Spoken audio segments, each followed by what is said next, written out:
Prashanth Neel combination లో వస్తున్న most awaited crazy project Dragon. Mythri movie makers, NTR Arts సంయుక్తంగా నిర్మిస్తున్న ఈ సినిమాపై అంచనాలు ఓ రేంజ్ లో ఉన్నాయి. ఈ బుధవారం ఎన్టీఆర్ బర్త్డే కానుకగా డ్రాగన్ గ్లిమ్స్ రాబోతుంది. ప్రస్తుతం ఈ అప్డేట్ ఇప్పుడు సోషల్ మీడియాను షేక్ చేస్తుంది.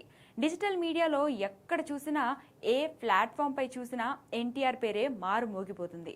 చాలా రోజులుగా ఈ సినిమా అప్డేట్స్ కోసం ఎంతో ఓపికగా ఎదురుచూసిన నందమూరి అభిమానులు ఈ గ్లిమ్స్ ద్వారా సంబరాలు చేయడానికి సిద్ధమవుతున్నారు. ఈ క్రేజీ కాంబోపై నెలకొన్న హైప్ టాలీవుడ్ వర్గాల్లో భారీ లెవెల్లో ఉంది. కేజీఎఫ్, సలార్ చిత్రాలతో బాక్స్ ఆఫీస్ వద్ద రికార్డుల వేట సాగించిన Prashanth Neel dark and high voltage action ప్రపంచంలోకి మ్యాన్ ఆఫ్ మాసెస్ ఎన్టీఆర్ అడుగు పెడుతూ ఉండడంతో అంచనాలు ఆకాశాన్ని తాకుతున్నాయి. మేకర్స్ వదులుతున్న ప్రతి చిన్న అప్డేట్ కూడా ఇంటర్నెట్ లో సెన్సేషన్ క్రియేట్ చేస్తుంది. ఈ రోజు అర్ధరాత్రి 11:52 రిలీజ్ కానున్న డ్రాగన్ చేయబోయే విధ్వంసం ఓ రేంజ్ లో ఉండబోతుందని తారక్ అభిమానులు క్రియేట్ చేస్తున్న రచ్చ అంతా ఇంత కాదు. ప్రస్తుతం కనిపిస్తున్న ఈ ఊపు కేవలం ఒక ప్రారంభం మాత్రమేనని, రాబోయే రోజుల్లో ఈ మాస్ తుఫాన్ మరింత ఉధృతంగా ఉండబోతుందని అభిమానులు కామెంట్స్ చేస్తున్నారు. ఇప్పుడే ఇలా ఉంటే ఇక థియేటర్ లో బొమ్మ పడితే పూనకాలే అని ట్రేడ్ వర్గాల్లో టాక్ నడుస్తుంది.